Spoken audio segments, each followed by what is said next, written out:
तो आज हम आने वाले बहुत इंपॉर्टेंट टॉपिक पे क्लास 11th वालों के लिए। टॉपिक है हमारा रिप्रेजेंटेशन ऑफ कॉम्प्लेक्स नंबर, जिसके अंदर हमारा एक बहुत इंपॉर्टेंट टॉपिक आता है पोलर फॉर्म, या इसको हम बोलते हैं trigonometrical form of complex number. तो आते पहले बेसिक टॉपिक पे देखो, रिप्रेजेंटेशन ऑफ कॉम्प्लेक्स नंबर्स हमारे पास 3 टाइप्स के होते हैं। पहला जो टाइप है वो है ज्योमेट्रिकल फॉर्म, जो सेकंड टाइप है वो है पोलर फॉर्म, और थर्ड टाइप है हमारे पास वेक्टोरियल फॉर्म। तो ज्योमेट्रिकल फॉर्म पे आते हैं पहले हम। देखो ज्योमेट्रिकल फॉर्म में हम कैसे किसी कॉम्प्लेक्स नंबर को रिप्रेजेंट करते हैं। देखो सेम जैसे हम कार्टेशियन प्लेन बनाते हैं वैसे ही हम एक क्या बनाएंगे, प्लेन बनाएंगे। ठीक है, ये रहेगी यहाँ की एक्स एक्सिस और ये रहेगी हमारी क्या, वाई एक्सिस, और सेंटर पे क्या होगा हमारा ओरिजिन।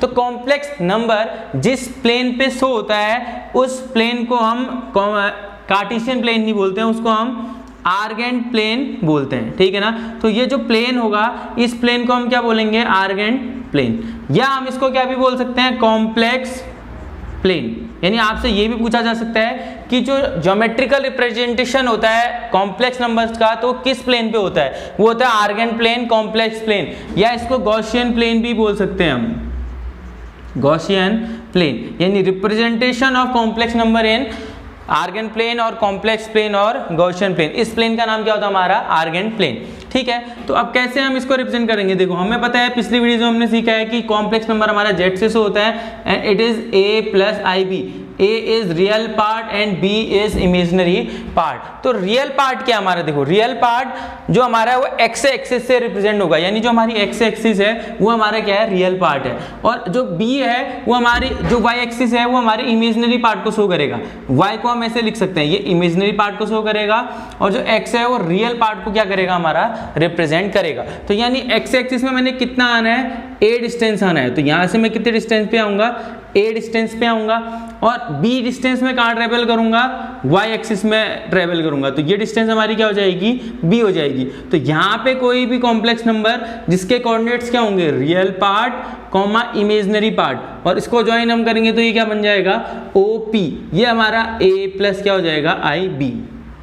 यानी A is real part and B is imaginary part. A is in x axis and B is in y axis. तो y axis हमारी imaginary axis होगी और जो x axis है वो हमारी क्या होगी, रियल एक्सिस होगी। तो ये जो रिप्रेजेंटेशन है वो क्या हमारा ज्योमेट्रिकल रिप्रेजेंटेशन है। सेम यही रिप्रेजेंटेशन हमारा क्या होता है, वेक्टोरियल फॉर्म।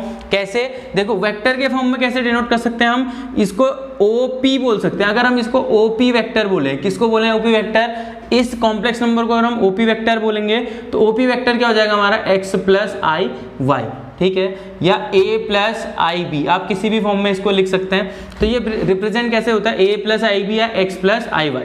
और इसकी जो डायरेक्शन है, देखो वेक्टर आप लोग समझते होंगे, वेक्टर क्या होता है, मैग्नीट्यूड प्लस डायरेक्शन। तो मैग्नीट्यूड क्या है इसका, मैग्नीट्यूड तो हमारा क्या हो जाएगा, मैग्नीट्यूड जो यहाँ पे हो जाएगा, मैग्नीट्यूड क्या हो जाएगा हमारा, वो हमारा OP हो जाएगा।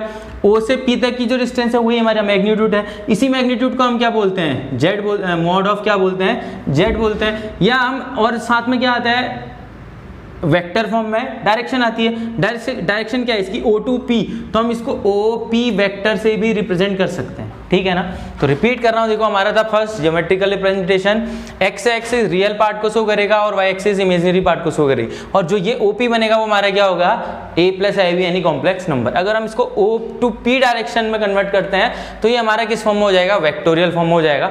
देन हम आएंगे पोलर फॉर्म में। तो ये हमारी 2 फॉर्म थी, ज्योमेट्रिकल और वेक्टोरियल फॉर्म। और एक चीज और थोड़ा समझते हैं, देखो जो हमारा मॉड जेड होता था, देखो आप लोग समझ सकते हैं यहाँ पे मॉड जेड क्या होता था हमारा, रूट ऑफ रियल पार्ट बोले तो a square plus imaginary part बोले तो b स्क्वायर। तो real part plus imaginary part, देखो अगर आप यहाँ पे पाइथागोरस भी अप्लाई करेंगे तो OP स्क्वायर किसके इक्वल आएगा, a square plus b square के, स्क्वायर हटना है तो यहाँ पे क्या लग जाना है, रूट लग जाना है। तो OP ही हमारा क्या है, मैग्नीट्यूड है, और इसी मैग्नीट्यूड को हम किससे रिप्रेजेंट करते थे, मॉड जेड से, और यही मॉड जेड हमारा क्या है, root of a square plus b square. तो O से P की जो डिस्टेंस है वेक्टर फॉर्म में वो क्या होगी, मैग्नीट्यूड होगी, और जो डिस्टेंस की डायरेक्शन होगी वो डायरेक्शन आने के बाद इसको हम वेक्टर फॉर्म बोल सकते हैं। ठीक है ना। देन हम आते हैं पोलर फॉर्म में। देखो पोलर फॉर्म क्या है, कॉम्प्लेक्स नंबर की जो पोलर फॉर्म है वो होती है हमारी ट्रिग्नोमेट्रिकल फॉर्म। यानी किसी भी complex number z equal to a plus i b को z equal to r bracket में cos theta plus i sine theta के फॉर्म में रिप्रेजेंट करना क्या होता है, पोलर फॉर्म। यानी इस a प्लस आई बी को हम मॉड आर क्या होगा यहाँ पे, आर होगा मॉड ऑफ जेड। रिपीट कर रहा हूँ, किसी भी complex number a plus i b को trigonometrical form r cos theta plus i sin theta के फॉर्म में रिप्रेजेंट करना हमारा क्या होता है, पोलर फॉर्म होता है। तो पोलर फॉर्म में देखो हमें क्या समझना है, देखो पोलर फॉर्म में क्या नई चीज आई, r तो हमारे पास मॉड z है। अगर हमें कोई कॉम्प्लेक्स नंबर गिवन होगा तो हम उसका मॉड्यूलस निकाल सकते हैं। तो भाई क्या नई चीज आनी है इसमें थीटा आना है। देखो ये थीटा हमने फाइंड करना है। ये थीटा क्या होता है, ये थीटा होता है हमारा आर्ग्यूमेंट। इस थीटा को हम क्या बोलते हैं, आर्ग्यूमेंट। आर्ग्यूमेंट क्या होता है हमारा, आर्ग्यूमेंट होता है प्रिंसिपल। देखो आर्ग्यूमेंट मींस होता है हमारा, जैसे हम किसी भी कॉम्प्लेक्स नंबर को रिप्रेजेंट कर रहे हैं, तो ये हमारा सपोज करिए a प्लस आई बी कोई क्या है, कॉम्प्लेक्स नंबर है। तो इसका एक्स एक्सिस के साथ क्या एंगल बन रहा है, थीटा। ये जो एंगल है इसी एंगल को हम क्या बोलेंगे, आर्ग्यूमेंट बोलेंगे। अब ये आर्ग्यूमेंट या ये एंगल थीटा किस एक्सिस में कैसे मेजर किया जाता है वो हमने समझना है। देखो क्या समझना है, सबसे सिंपल सी बात पे आते हैं। देखो आर्ग्यूमेंट हमारा क्या होता है, पहले आप लोग ये नोट कीजिए, geometrical form and vectorial form. Polar form का सेकंड नाम हमारा क्या हो जाएगा, ट्रिग्नोमेट्रिकल फॉर्म। और पोलर फॉर्म में जो हमारी फर्स्ट हेडिंग है वो क्या है, आर्ग्यूमेंट है। तो आर्ग्यूमेंट क्या होती है हमारी,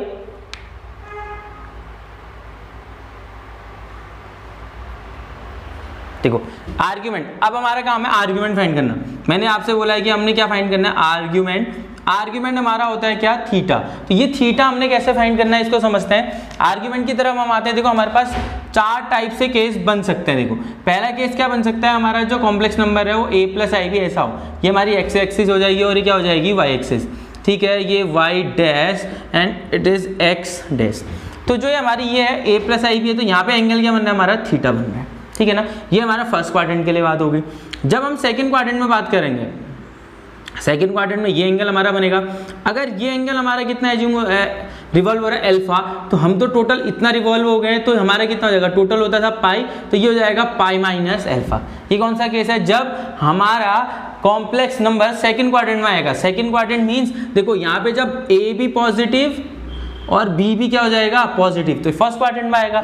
अगर हमारे यहाँ पे ए क्या हो जाएगा, नेगेटिव, ए हो जाएगा नेगेटिव और बी रहेगा क्या, पॉजिटिव, तो हम किस क्वाड्रेंट में आ जाएंगे, सेकंड क्वाड्रेंट में। सेकंड क्वाड्रेंट में जो ये अल्फा है, ये एंगल, इन दोनों के बीच का एंगल तो अल्फा रहेगा, लेकिन इस एक्स एक्सिस के साथ एंगल हमारा क्या रहेगा, पाई माइनस अल्फा। ठीक है ना। देन हम आते हैं थर्ड, हो सकता है कि ये थर्ड एक्सिस में आए, मींस ये बने, तो ये बनेगा, तो यहाँ पे देखो ये एंगल कितना है हमारे पास, अल्फा है। ठीक है ना।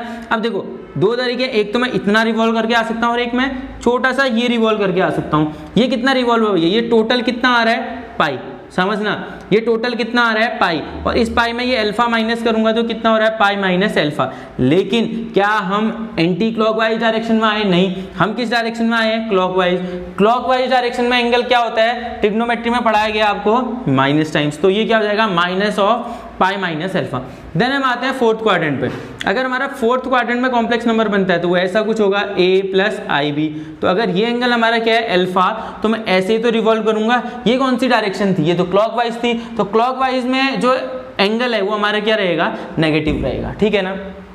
रिपीट कर रहा हूँ, पहले हमने ये समझा कि क्वाड्रेंट वाइज हम कैसे पोलर फॉर्म को रिप्रेजेंट करेंगे और कैसे कैसे वहाँ पे हम थीटा को फाइंड करेंगे। देखो थीटा, फर्स्ट केस में थीटा ये रहने वाला है, सेकंड केस में हमारा थीटा क्या रहेगा, पाई माइनस अल्फा, थर्ड केस में हमारे क्या रहेगा, माइनस पाई माइनस अल्फा, और फोर्थ केस में क्या रहेगा, माइनस अल्फा। ठीक है, तो ऐसे थोड़ा सा कंफ्यूजन हो जाएगा। मैं इसके लिए एक ट्रिक बताता हूं आपको। देखो सबसे सिंपल एक ट्रिक है, कॉम्प्लेक्स नंबर में हम कैसे थीटा फाइंड करेंगे, मींस आर्ग्यूमेंट फाइंड करेंगे। तो सबसे पहले आपको चार चीजें याद रखनी है। अगर हम किस क्वाड्रेंट में चल रहे हैं, फर्स्ट क्वाड्रेंट में, ये फर्स्ट क्वाड्रेंट को रिप्रेजेंट कर रहा है। अगर हम फर्स्ट क्वाड्रेंट में हैं, इट मींस ए पॉजिटिव और बी क्या हमारा पॉजिटिव है, तो जो थीटा है वो हमारा क्या होगा, अल्फा होगा। सेकेंड थिंग, अगर हम किस में रहेंगे, सेकेंड क्वाड्रेंट में, then theta is pi minus alpha. अब ये अल्फा क्या है भी बताता हूँ। थर्ड, अगर हम थर्ड क्वाड्रेंट में रह रहे हैं, then theta equals to minus times of pi minus alpha. और अगर हम फोर्थ क्वाड्रेंट में हैं तो हमारा जो थीटा है वो क्या होगा, माइनस ऑफ अल्फा। तो ये 4 चीजें आपने याद रखनी है कि कहाँ पे थीटा क्या रहेगा, और जो हमारा आर्ग्यूमेंट है वो थीटा है, अल्फा नहीं है, ठीक है। तो सबसे पहले आर्ग्यूमेंट में अगर हमें कोई भी कॉम्प्लेक्स नंबर गिवन है तो हमने सबसे पहले क्या फाइंड करना होता है वहां पे, अल्फा। अब ये अल्फा क्या होता है, देखो मैं इसको फर्स्ट क्वाड्रेंट में समझा देता हूं आप लोगों को। देखो ये कोई कॉम्प्लेक्स नंबर है a प्लस आई बी, हम लोग को पता है कि ये डिस्टेंस क्या होगी, ये डिस्टेंस तो हमारी a होगी ना, और ये डिस्टेंस क्या होगी हमारी b होगी, और ये एंगल हमारा क्या होगा, अल्फा ले लेता हूं मैं। अगर ये एंगल अल्फा है तो मैं इसका tan अल्फा निकालता हूं भाई, tan अल्फा क्या होता है, परपेंडिकुलर अपॉन बेस, अल्फा है तो ये परपेंडिकुलर होगा और ये क्या होगा, base, then it is b upon a।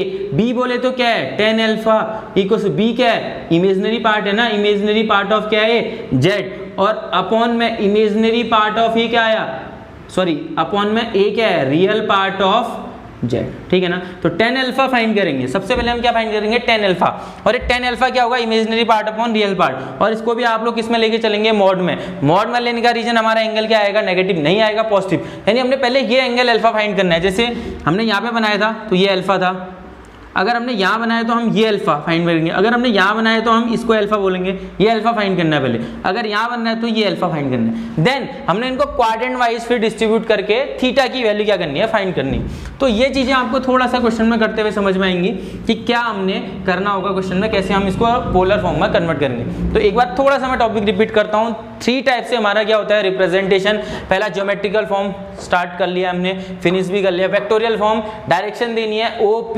O2P अगर हम डायरेक्शन बोलते हैं और OP उसका मॉड्यूलस बोलते हैं तो वो वेक्टोरियल फॉर्म है।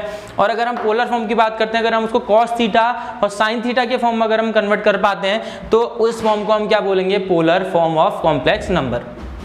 देन देखो भाई क्वेश्चन से समझते हैं। पहला क्वेश्चन आ रहा है हमारे पास 1 प्लस आई रूट 3, तो 1 प्लस सॉरी क्वेश्चन हम करेंगे माइनस रूट 3 माइनस आई। तो हमारे पास है question z equal to minus root 3 minus i. ये हमारे पास एक क्या है, कॉम्प्लेक्स नंबर है। इस कॉम्प्लेक्स नंबर को हमने पोलर फॉर्म में कन्वर्ट करना है। सारी चीजें भूल जाओ, एक चीज क्या याद रखनी है आपने, ये first quadrant theta is alpha, second quadrant theta is pi minus alpha, third quadrant minus times of pi minus alpha, fourth quadrant theta equal to minus alpha. तो हम करते हैं स्टार्ट। देखो कैसे हम इस क्वेश्चन को सॉल्व करेंगे। सबसे पहले हम फाइंड करेंगे इसका मॉड्यूलस, तो हम आएंगे mod of Z. Mod of Z को ही हम क्या बोल रहे हैं, आर बोल रहे हैं, जो r cos theta plus i sine theta है। पोलर फॉर्म क्या है, जेड को आर ब्रैकेट में cos theta plus i sine theta के फॉर्म में लिखना ही क्या हमारा पोलर फॉर्म है। तो यहाँ पे r cos theta plus i sine theta के फॉर्म में लिखना है आर क्या हमारा मॉड जेड। तो सबसे पहले मैं मॉड जेड फाइंड करूंगा। मॉड जेड मुझे आता है भैया, मॉडुलस क्या होता है, रियल पार्ट का स्क्वायर, बोले तो माइनस ऑफ रूट 3 का स्क्वायर प्लस इमेजिनरी पार्ट -1 का क्या हो जाएगा, स्क्वायर। तो रूट 3 का स्क्वायर कितना आ जाएगा हमारे पास, 3 आ गया, और -1 का स्क्वायर क्या आ जाएगा, 1। 3 + 1 4, और 4 का स्क्वायर रूट क्या हो जाएगा हमारे पास, 2। तो मॉड्यूलस ऑफ जेड यानी आर की वैल्यू कितनी आ गई हमारे पास, 2 आ गई। तो यहाँ पे पुट करने के लिए हमारे पास आर आ गया। देन हम आते हैं थीटा की तरफ। थीटा फाइंड करने के लिए सबसे पहले मुझे क्या फाइंड करना है, अल्फा फाइंड करना है, ठीक है ना।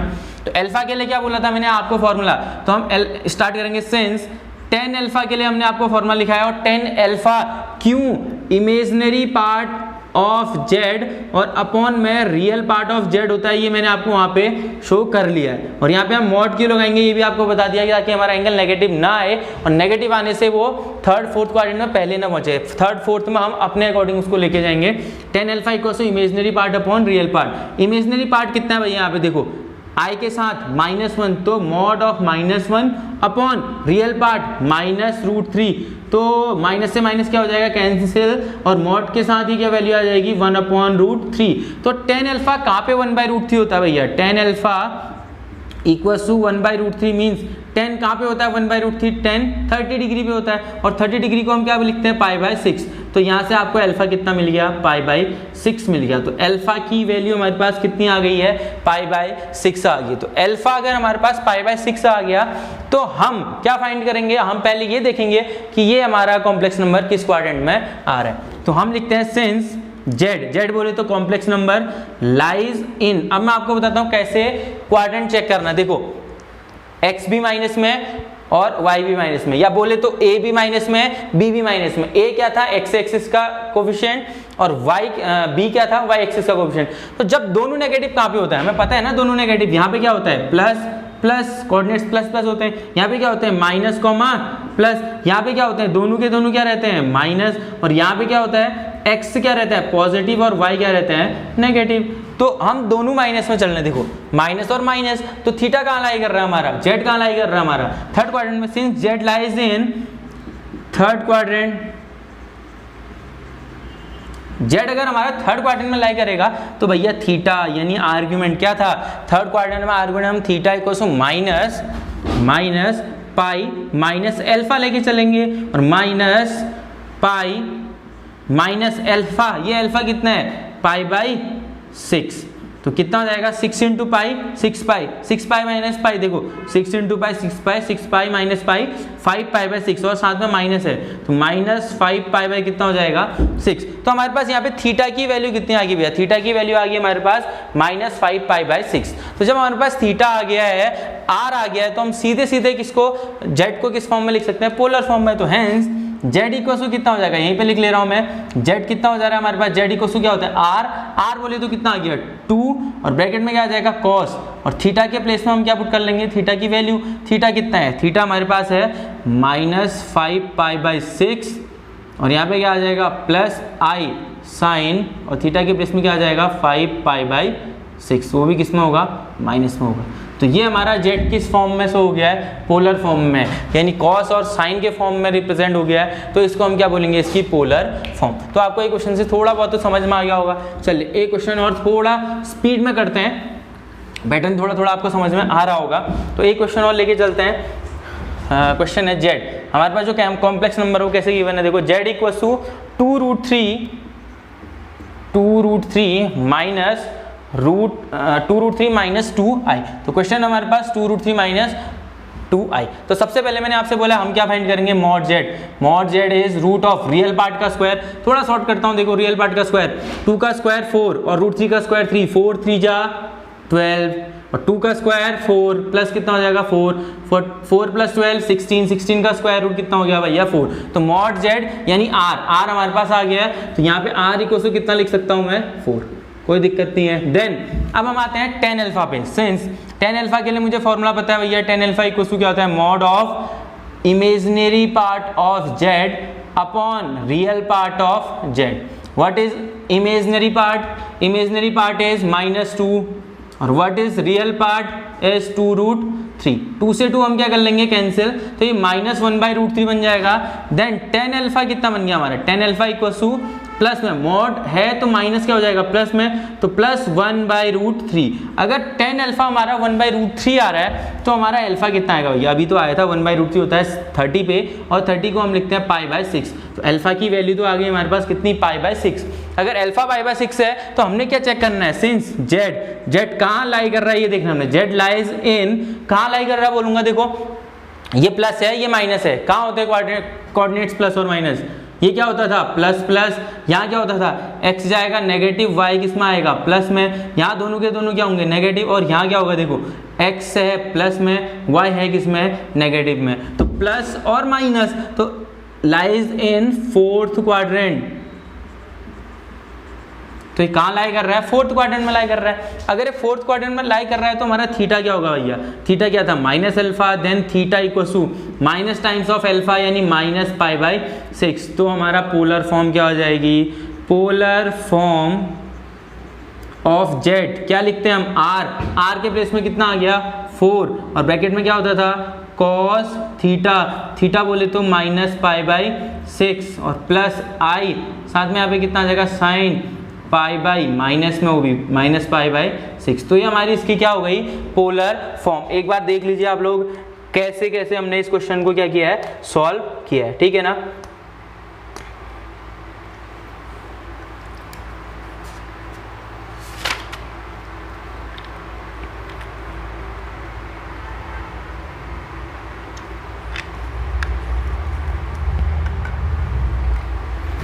ठीक है समझ में आ रहा होगा।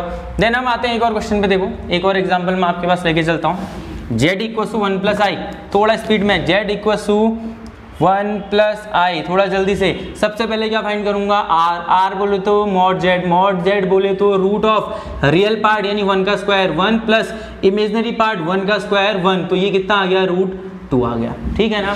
देन हम क्या फाइंड करेंगे, alpha, then tan alpha equals to कितना होता है, imaginary part of z upon में रियल पार्ट ऑफ z, इसका क्या लग जाता है मॉड। तो इमेजिनरी पार्ट क्या है z का, i के साथ कितना है भैया 1 है, और रियल पार्ट कितना है 1 है, 1 से 1 कैंसिल हो गया तो कितना आ जाएगा 1। Then alpha equals to tan alpha अगर 1 है तो अल्फा कहाँ पे होता है, tan अल्फा 1 45 को हम क्या बोलते हैं π/4, तो अल्फा में मिल गया। तो क्या हमारा काम अल्फा से चलेगा, बिल्कुल नहीं, हमें क्या फाइंड करना है थीटा। किस क्वाड्रेंट में भैया, सिंस z लाइज इन, देखो क्या है पॉजिटिव कौन कौन से, z lies in 1 positive positive, दोनों के दोनों पॉजिटिव, फर्स्ट क्वाड्रेंट में हो सकते हैं, z lies in first quadrant,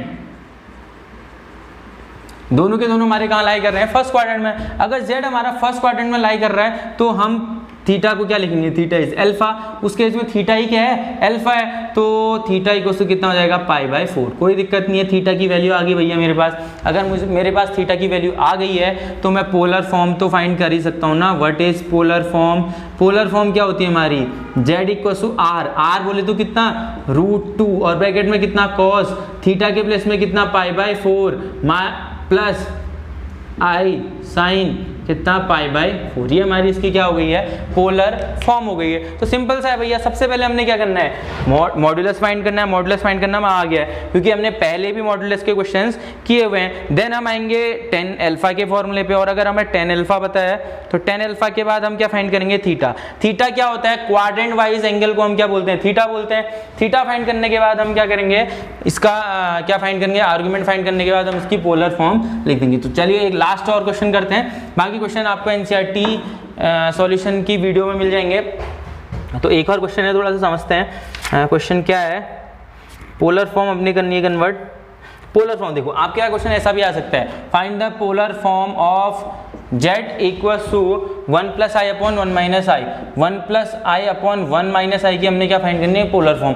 अब भैया पहला रूल मैंने आपको बोला था, मॉडुलस फाइंड करो, आर्ग्यूमेंट फाइंड करो, पोलर फॉर्म फाइंड करो, कॉन्जुगेट फाइंड करो, कुछ भी फाइंड करो, स्टैंडर्ड फॉर्म के बाद ही फाइंड कर पाएंगे। तो इसको हमने किस में कन्वर्ट करना है, स्टैंडर्ड फॉर्म में। क्या स्टैंडर्ड फॉर्म में है, बिल्कुल नहीं है। हम कैसे इसको स्टैंडर्ड फॉर्म में कन्वर्ट करते थे, 1 माइनस है तो इसका कॉन्जुगेट, माइनस है तो प्लस i से मल्टीप्लाई, 1 + i से डिवाइड, ठीक है। a + b यानी a² + b² + 2ab, ये होल स्क्वायर हो गया ना न्यूमरेटर वाले का।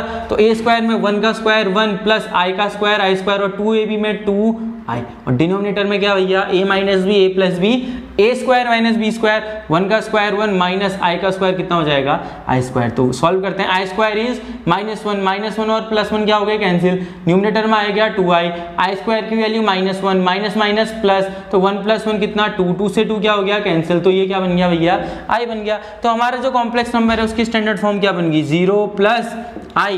कोई दिक्कत है नहीं, यही है हमारी स्टैंडर्ड फॉर्म, कोई दिक्कत नहीं है ना। तो z हमारा कितना आ गया है, i आ गया, यानी 0 + 1 i आ गया। सबसे पहले हम क्या निकालेंगे, mod z। तो mod z क्या होता था, रियल पार्ट का स्क्वायर, बोले तो 0 का स्क्वायर 0 प्लस इमेजिनरी पार्ट 1, 1 का स्क्वायर 1, तो 1 आ जाएगा, ठीक है ना। mod z भी आ गया भैया। अब क्या लिखूंगा, सिंस tan अल्फा के लिए कुछ फॉर्मूला होता था, अरे कुछ बताया था क्या, इमेजिनरी पार्ट ऑफ z और अपॉन में क्या बताया था, रियल पार्ट ऑफ z। तो इमेजिनरी पार्ट क्या है, देखो tan अल्फा इक्वल्स टू क्या आ जाएगा यहाँ पे, tan alpha equals to imaginary part क्या है, इसमें 1 है और रियल पार्ट में तो आ गया 0। भैया ये तो बहुत दिक्कत वाली चीज़ है, क्या tan अल्फा 1/0 तो क्या होता था, नॉट डिफाइंड। अब नॉट डिफाइंड कहाँ पे होता है भैया, tan की वैल्यू, tan का कोई भी एंगल नॉट डिफाइंड कहाँ पे होता है, जब अल्फा हमारा क्या हो जाता है 90 डिग्री, यानी अल्फा π/2। किस क्वाड्रेंट में बोलोगे इसको, 0 पॉजिटिव, ये पॉजिटिव, कौन सा quadrant, first quadrant. Since z कहाँ लाई कर रहा बोलूंगा, z lies in first quadrant. अगर ये फर्स्ट क्वाड्रेंट में लाई कर रहा है तो हमारा थीटा ही तो अल्फा है, भी थीटा अल्फा है तो थीटा इक्वल्स टू कितना हो जाएगा, π/2। अगर थीटा π/2 है तो हमारी पोलर फॉर्म क्या हो जाएगी, पोलर फॉर्म हमारी हो गई भैया, z इक्वल्स टू क्या आता है पहले r बोले तो कितना आया 1, और ब्रैकेट में क्या आ जाएगा cos थीटा कितना आ जाएगा π/2 प्लस आई साइन कितना π/2 साइन π/2, ये हमारी क्या होगी इसकी पोलर फॉर्म। तो इस वीडियो से आपको रिप्रेजेंटेशन समझ में आया होगा और सबसे खास टॉपिक पोलर फॉर्म आपको समझ में आ गई होगी। तो आपने 3-4 स्टेप यूज करते हुए पोलर फॉर्म कन्वर्ट करना है और आपको ये क्वेश्चन आपका क्लास 11 में बनता ही बनता है। तो आप लोग क्या करोगे, पोलर फॉर्म की थोड़ा और प्रैक्टिस करोगे, देन इसके बाद आप इसकी क्या करोगे, NCERT सॉल्व। Thank you.